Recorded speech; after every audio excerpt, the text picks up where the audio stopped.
Welcome to Right on Track, a songwriting podcast. Thanks to Tone for tuning in. I'm Demi Michelle Schwartz, and I'm thrilled you're joining me on my songwriting journey. So kick back and relax, don't fall flat, and remember, stay right on track.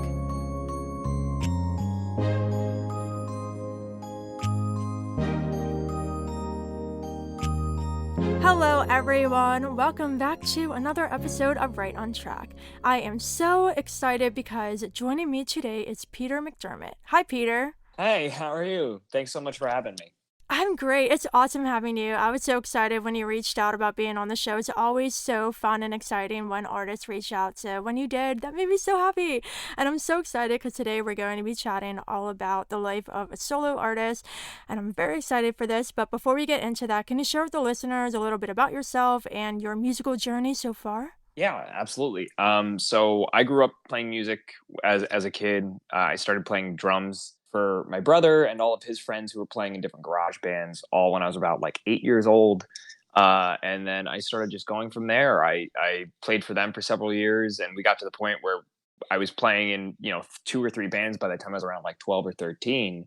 So at that point, I was saying, that's really good. We're doing really great at our friends, basement parties or garage, people stopping by and seeing us in their garages and stuff. So I said, like, why don't we go out and play wherever we can? So we played in bowling alleys and like Knights of Columbus halls and places that any place under 18 would let you in.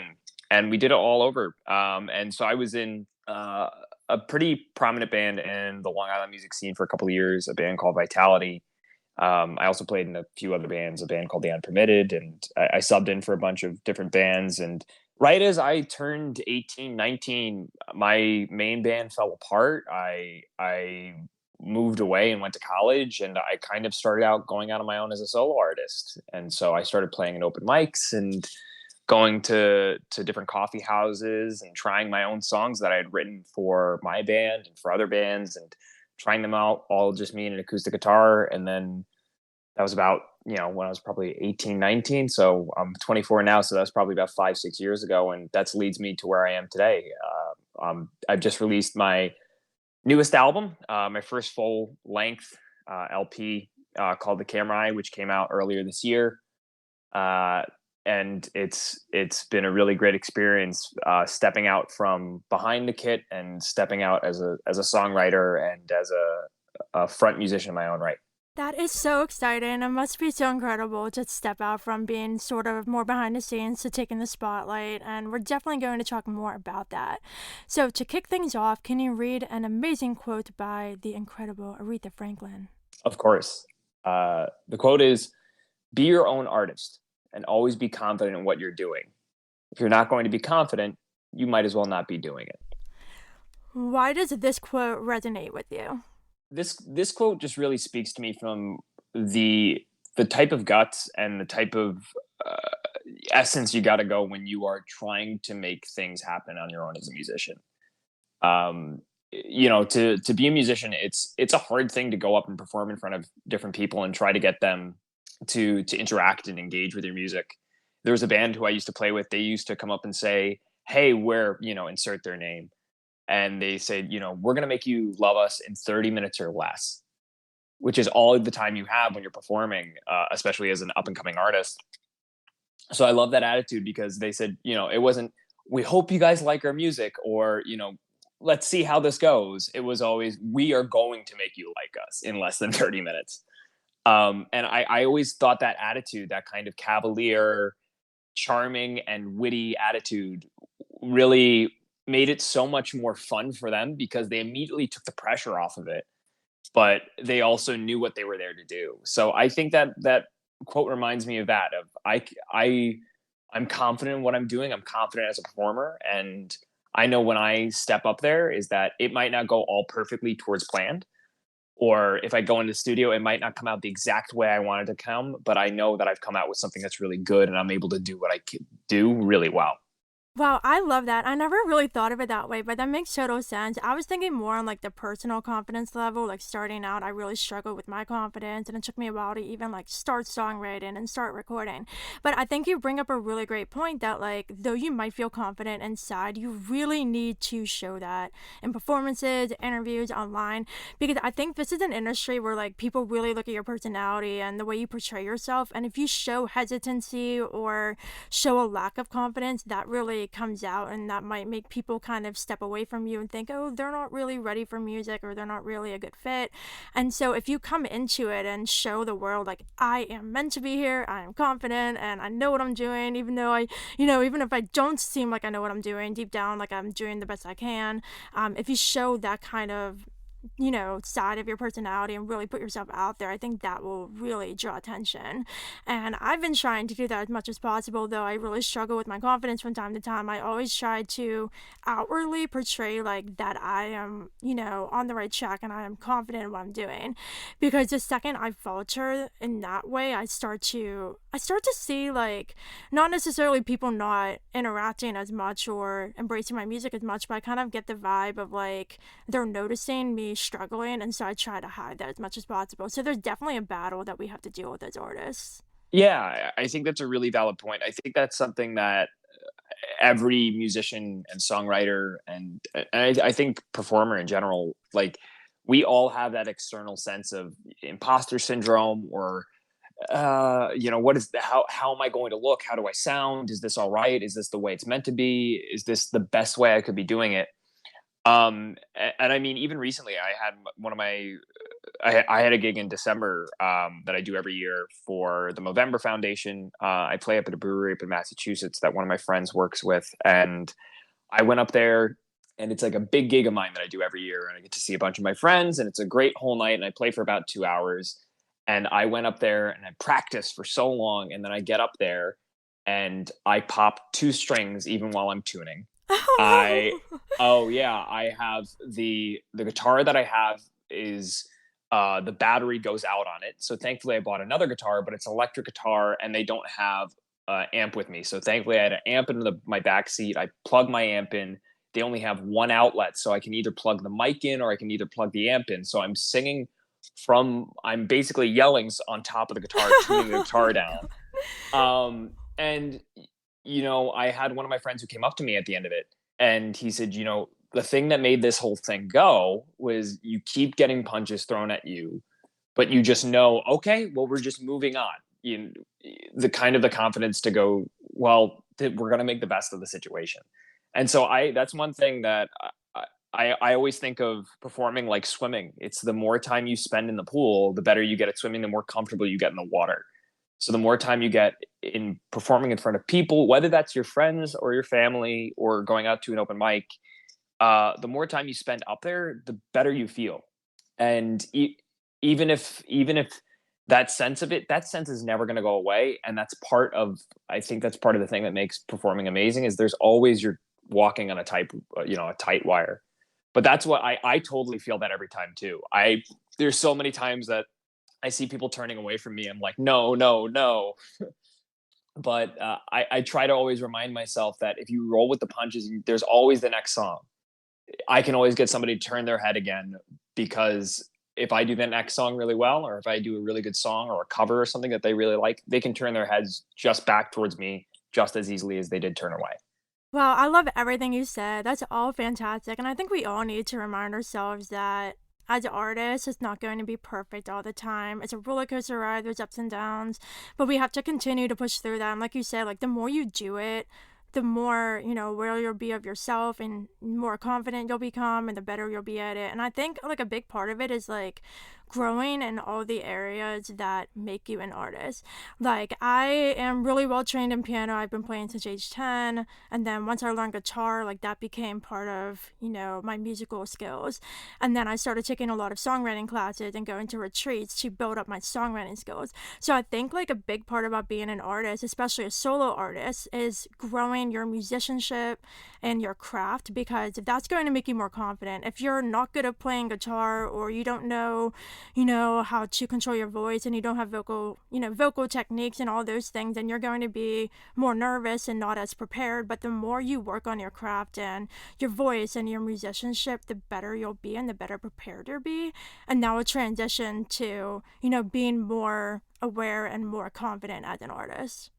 Oh, absolutely. I think you just kind of hit the nail on the head right there. Is every good singer songwriter that I know, or just songwriter in general, they are a Swiss Army knife instruments, right? That even if they can't play everything really well, they know the sounds very well, and they know how those work in their songs. I work with a multi instrumentalist, a guy named Tom Bauer, who's a decent sized music artist down around here, and he's big in the jam band scene throughout the Northeast. And he's a co-writer of mine. He co-wrote about 5 or 6 of the different songs on my new CP, and he was able to come my newest album, and he was able to come through and sit with my producer, and we were able to work out songwriting bits.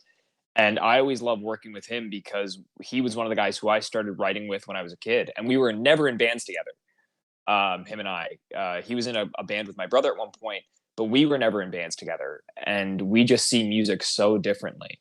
But the one thing we really do is we both have a really good knowledge of certain instruments. And like I would say, like even an instrument that I have knowledge in that he doesn't, is he loves songwriting, but he's such a great multi instrumentalist. He's like, I love the way you paint lyrics, and he's like, I love the way you structure things out. Where sometimes he's such a great keyboard player. I'd say like I want, electric piano sounds so much different than electric organ, but I know what those two sounds are, and I know what it sounds right in the song.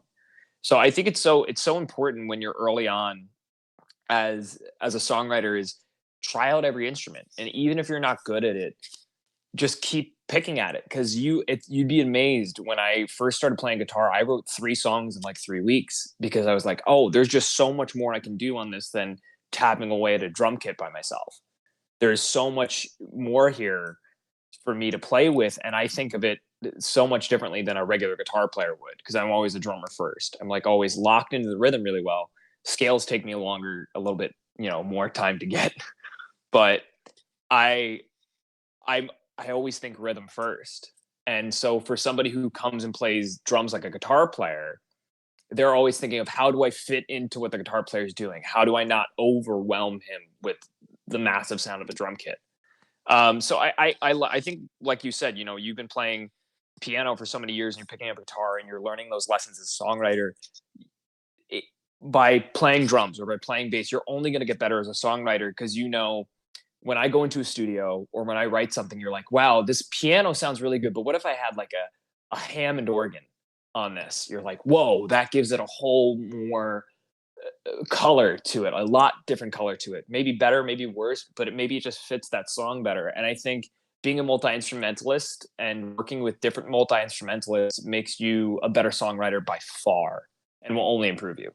Oh, for sure. And I think that definitely leads into the production side of things, because when we go to record our songs, like when I started, I really relied on my producer because I knew nothing about production.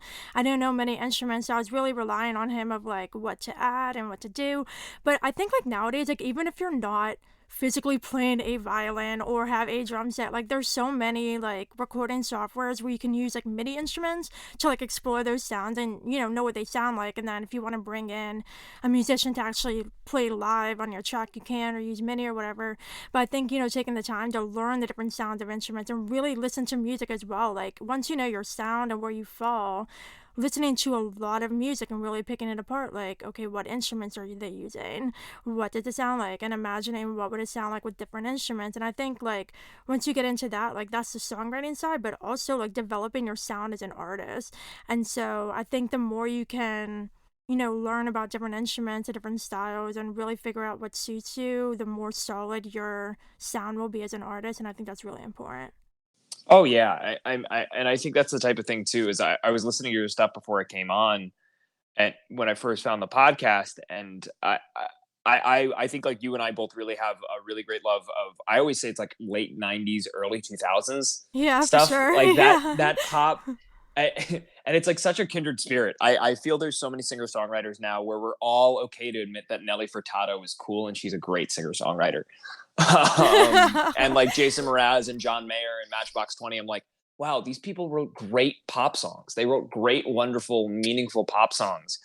And like one song I fell in love with a long time ago from a person I was dating at the time was a song called "Push" by Matchbox 20, and it's a song I play always on acoustic whenever I'm playing alone at myself or if I go to an open mic and stuff. And that song, if anybody knows that song, it's played with electric drums. It's played with electric guitar and drums, and it's this big sound. But if you do it in an acoustic manner, it's such a different song, and the words hit so much truer. But I love the version that they have of those big drums and the electric guitar and all of the backing vocals. And I think, like you said, is finding that sound and also adapting that sound where it's like, okay, so I know my push, my version of Push by Maxbox 20 when I go to cover it is gonna be my take on it. Or I have a video up of me covering "I'll Melt with You," which is a modern English song, and I did it with a band, and we kept it as close to the original as we could. But I said, I always wanted more energy in it. So when we did it in the studio for a live recording, I said we got to bring so much more energy to it. And you hear me like yelling like at the band, and we're all like yelling and stuff while we're playing, and you just get more of that live element in it. So I think when you're developing that sound, it's taking other people's songs as a songwriter, even before, when you're just starting out to write, or even if you're not even comfortable with writing it, is saying, how do I make somebody else's song and how do I make it sound like mine? And then where do you go from there to develop that sound? You're like, wow, I really love, Matchbox 20's. I love Rob Thomas's voice and his phrasing of lyrics. And you're like, okay, but like Nelly Furtado, "I'm Like a Bird." I love those drum tracks she has. Like her drummer is so tight on all those songs. I was listening to John Mayer's first album the other day, and he had banjos. And so I loved, there's a song called "Let Me Down Easy" where I was sitting with their producer and I said, I had to show him the 3 or 4 songs from Jason Mraz's first album. And I was like, I need the banjos like this. And I could pick at a banjo, but I'm not a great banjo player. And he goes, oh, I know exactly what you mean now. And on the song, it sounds great. I mean, there's whole sections of it where we have banjo in it. It's really light and it's not too prevalent. But I think that's really important when you hear other artists and you just kind of go as a solo artist. You're not tied down to a band. You're not tied into these 3 or 4 other people who, and their opinions, you go, I've always loved these drums. I've always loved this guitar. I've always loved this songwriter's way of singing. Let's mash that together and let's find that sound. For sure. Yeah, you hit on two big things that we can chat about next. First, covering other artists' songs and also finding independence as an artist. First, with the covers, like 100% agree. When I started, before I really even started writing a whole lot and releasing a lot, I did weekly covers on YouTube. And when I started, I just wanted to like sing songs every week, which is why I did it. But after a while, I started to realize like I wasn't singing the songs like the original artist sang them on the recording. I was doing my own thing, and in turn, like that led me to develop my sound, which is really interesting. And I just released my own rendition of Homecoming Queen by Kelsey Ballerini, and I can't tell you how many people have said that's their favorite record of mine because it's so different than Kelsey's. I even wrote a whole bridge in it that's not in hers. There's the guitar solo, the whole arrangement's completely different, the way I sing it, like I sing the phrasing a little bit different. So that's one of my favorite songs, but Kelsey did her version. It's up to me to make my own version as an artist. And I think that was like a big challenge for me, like especially after releasing so much original music, taking a cover song and releasing that was something more difficult, but something I was up to doing. And so that helped me develop my sound. And so like performing cover songs, like whether it be on YouTube or out of performances, helps develop your sound and figure out what exactly is, fitting for you. And so have you had those kind of same experiences, like performing cover songs and developing your sound through that? Oh, absolutely. I think when I was first starting to write for my old band Vitality, I used to take songs that I really liked and I would change. I would say like, oh, I don't like that lyric here, and that's such a cocky thing to do. When you're a 12-year-old kid and you're like, wow, this person who made millions of dollars off this song, I think I got a better lyric than they did.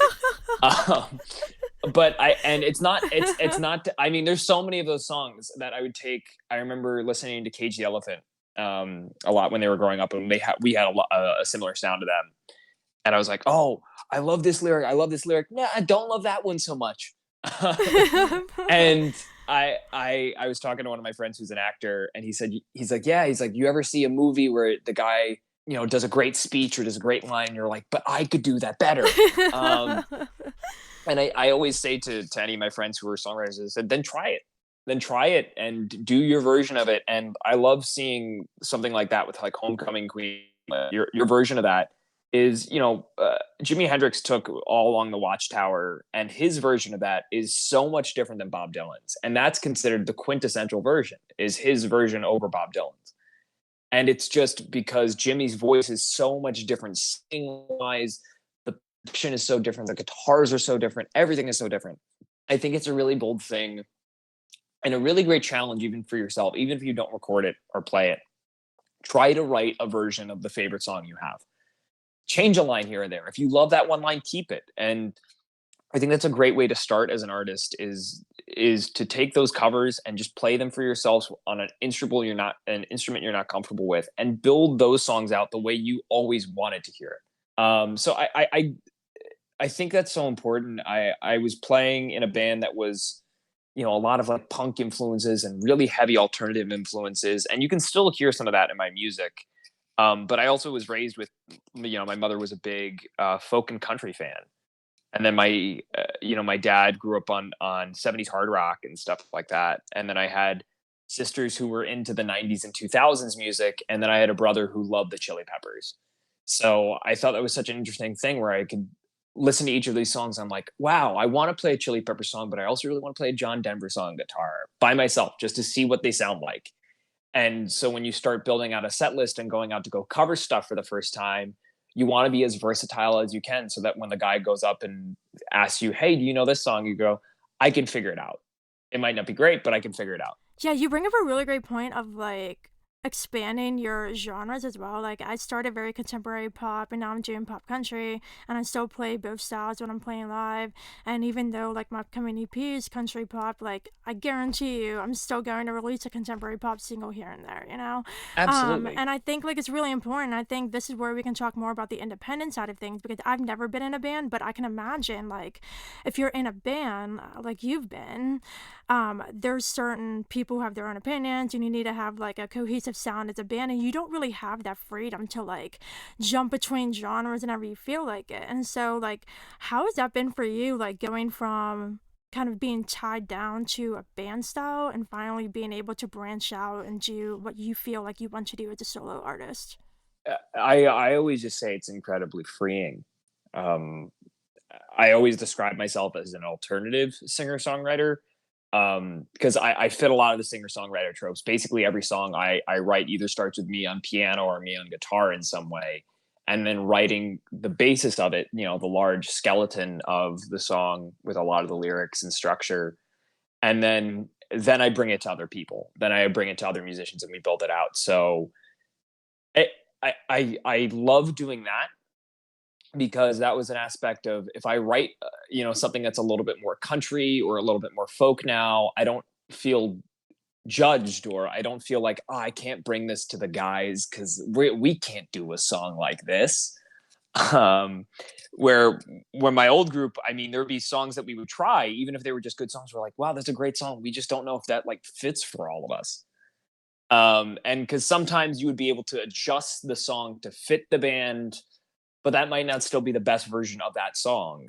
So I think as a solo artist, it's just been incredibly freeing to say, yeah, I'm going to do, there's one song on the album called Two Old Lovers. And then, 3 or 4 seconds later, it's a song that sounds like The Cure.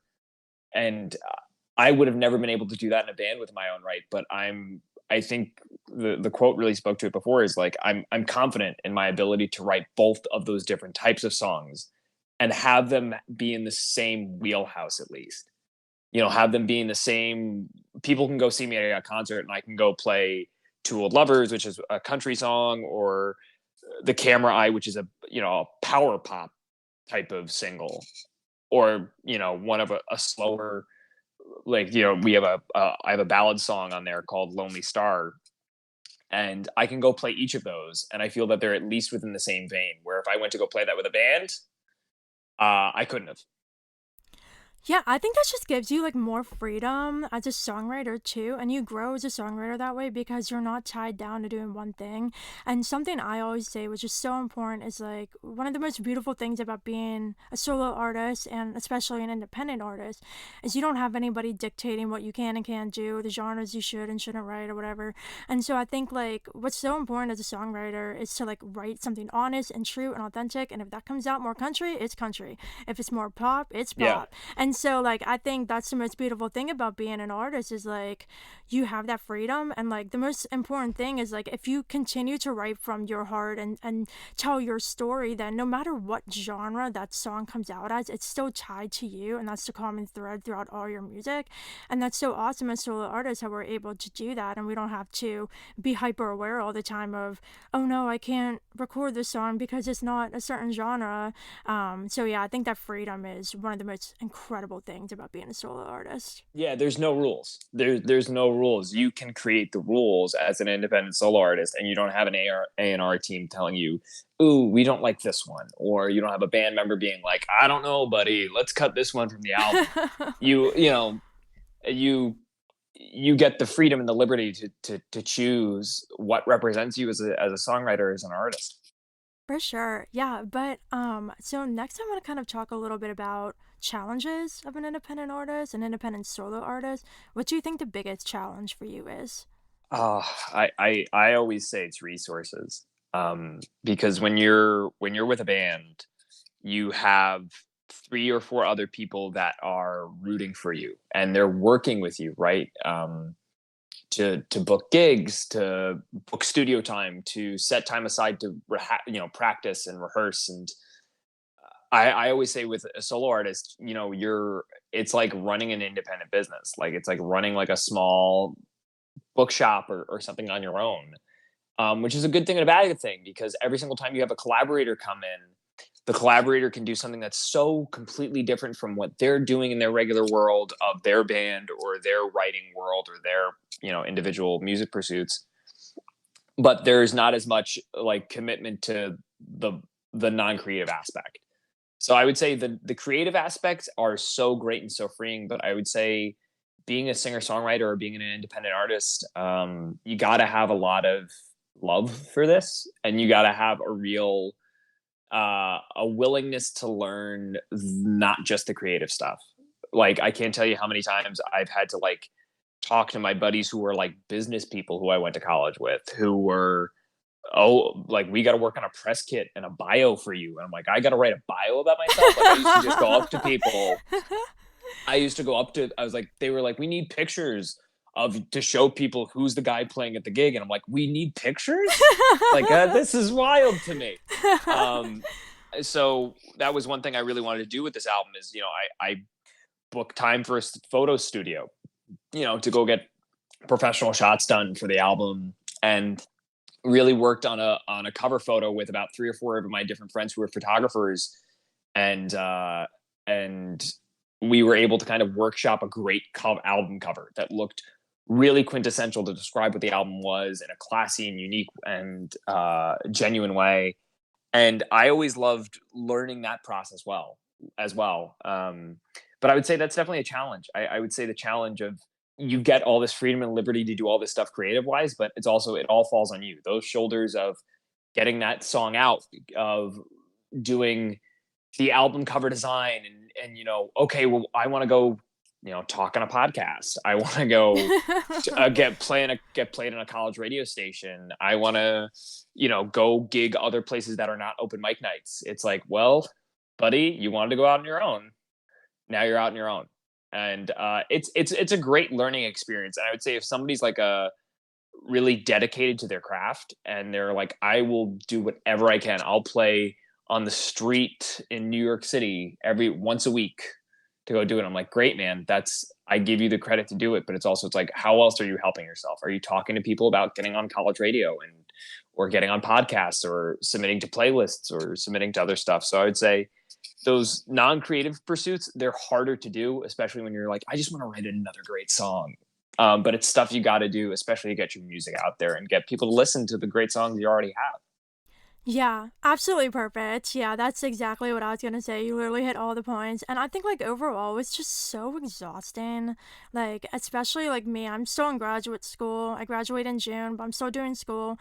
I'm doing my music stuff. I'm doing the podcast, and it's a lot to manage, but I love it all. And I think you kind of said in passing, like you have to love it. And that's so important because it is overwhelming. You wake up in the morning, just want to write a song, but then you got to answer a million emails and put together a press kit and fix up your PK, update your website, book photographers, get a graphic designer, send your music out. It's so exhausting. And like I think like as solo artists, like I think a lot of people don't really realize how much goes into all of this, but we do because we love it so much, even though it's absolutely exhausting juggling everything. And like sometimes it gets to the point where I feel like I need a major break, and then it's important to take breaks, but at the same time, I'm sitting there thinking, like, if I take these days off, then I'm pushing things back and I'm not putting my career first. And Oh it's yeah. kind of like that constant battle of, like, I need a break, but then I don't want to take one. What do I do? So it's really difficult, but we do it because we love it. So it's Yeah, worth it. I have there. I can't tell you how many times, and I live in New York City. I can't tell you how many times where I'm like, I'm not gonna go play this week, or I'm not gonna go play for a little while, or I'm gonna put down the guitar and just like take a break from songwriting. And then 2 or 3 days later, I see a songwriter or somebody that I know, and I'm like, wow, they've got 40, 50 people at a gig to go see them. What am I doing? It's always that thing of like you comparing yourself to other people, and I think that's so important as an artist and just as a person in general is to know that each each person's accomplishments look different and the way to get there look different, but that doesn't mean you can't learn things from people along the way. And I think that's something I've really taken a big step with in this album is I put out this album. I'd done like a whole marketing campaign. I'd really like I was like, wow, I've got like a professional release coming out. More than because my other album I released and I didn't think anybody was going to listen to it, and then I had friends of mine being like, when's the follow-up to this? And I didn't really have a plan, and then I kind of concocted a plan, and then I went through it, and then after the plan's done you're like, okay, so what do I do now? And then that's when that initiative time really comes in to really start to figure out, okay, well, I have a record that's out and I'm still writing, but I really want to make sure I'm still giving this my best shot and I'm still just growing. And I think like you said, just doing it because you love it. It's not just people say like it is a business. It's absolutely is a business, but it's focusing on the great things that it is. That's not just the business thing. It's not just a press kit. You're not just an EPK. You're not just the photos of you. You are making great art for yourself and for other people to enjoy, and that how that really impacts them and what that makes them feel.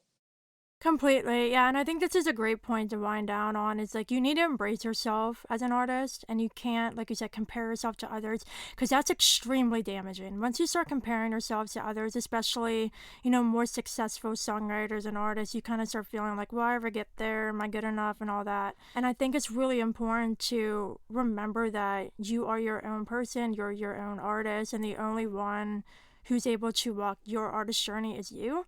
And so, however that unfolds is the way it unfolds, and you can't, hold yourself to high standards and lose sight of why you started this in the first place. You have to do it because you love it and never doubt that you're meant to be here and doing this. And as long as you embrace yourself as a solo artist, that's, I think, the first huge step of even going anywhere, because as soon as you start doubting yourself and your worth, then it kind of all starts to crumble. So no matter how hard things get, I try to always remind myself of that, and that helps me keep going. Yeah, I think I completely agree with you. It's just reminding yourself while you do it every single time you get frustrated. I know on the previous podcast I listened to, the one you talked with Daniel on, you said, there's certain songs I rewrite, I rewrite, I rewrite, I rewrite. And I know with myself, I had one song I started working on March 2020, right as the pandemic hit. And I had just the first verse. And that never happens with me. I mean, typically I have at least a verse and a chorus or something to put together. And that was the first time where I was like, the world was in such a weird place. And I was like, okay, I wrote this great verse, but when is the rest of this going to come? And I just kind of put it in the back of my notebook, and I would come back to it from time to time. I'm like, wow, this is a great verse. And I built out what I think is probably going to be, one of the first songs on my next record. And I it took so much more time to simmer. I mean, it took like basically 2.5 years for me to build out. And the one thing I had to look at every single time when I opened that notebook was that song. And I had to remind myself, I can accomplish something so good like this first verse. I know I can get a good chorus out of that. And I love being able to do that. And so, like you said, just having that love for that, I think that's why everybody should be a solo artist. If you're a band person and you find people that are four different solo artists just like you, and you guys are able to unify and get that kind of band mojo going and the predictability and that sense of like compatibility in your music, great. But all of you guys should be doing solo artist stuff. All of you guys should be booking and trying to get people to come to your shows and taking pictures of you guys and sharing your music and getting on a podcast and talking about songwriting. Or you should have solo artists in your band. And if they're not in your band, then become a solo artist and get those solo artists to work with you. Yes, exactly. Perfect. Oh my gosh, Peter, this has been absolutely amazing. I love talking to you. Before we go, can you share with everybody where they can find you on social and listen to your music? Yeah, absolutely. So on all social media sites, Instagram, Facebook, I'm at Peter McDermott Music. On YouTube, you can find me under Peter McDermott or Peter McDermott Music there. I have a whole live studio session where I do one song from my newest release, and a cover. All of my music is available on streaming services, Bandcamp, Apple Music, Spotify, SoundCloud, anywhere you can get your music. And The Camera Eye, my newest album, with 4 different singles off of it, are all out now. So thanks so much for listening, and I encourage everybody to go check them out and let me know what you think. Awesome. Thank you so much again for joining me, and thank you for reaching out. It's been lovely talking to you. Listeners, thank you for listening to this episode with Peter, all about the life of a solo artist. And of course, until next time, Stay right on track.